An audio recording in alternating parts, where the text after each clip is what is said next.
around the Department of Defense. This is your daily news brief. The nominations are in. I'm Army Staff Sergeant Edwin Pierce.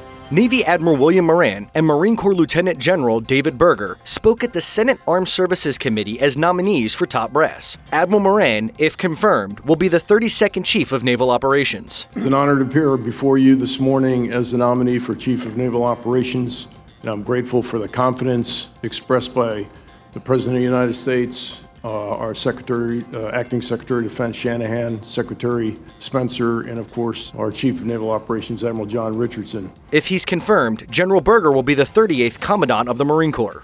I am grateful to this committee for your resolve and your unwavering support for our service members and, as the Ranking Member Reed said, for their families. Our men and women in uniform need to know that their nation is fully behind them, and your actions reflect that steadfast support. The Middle East Strategic Alliance is a security partnership between Gulf Cooperation Council nations, including Bahrain, Kuwait, Oman, Qatar, Saudi Arabia, and United Arab Emirates, with the addition of Jordan and Egypt announced in May of 2017. Deputy Assistant Secretary of Defense for the Middle East, Mick Mulroy, said building up such partnerships is critical to stability.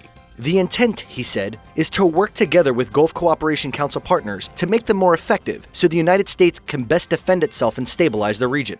Secretary Mulroy also said there's no intent for the cooperation to include a requirement to defend, such as in an Article 5 of the NATO Treaty, which says an attack on one member is considered an attack on all.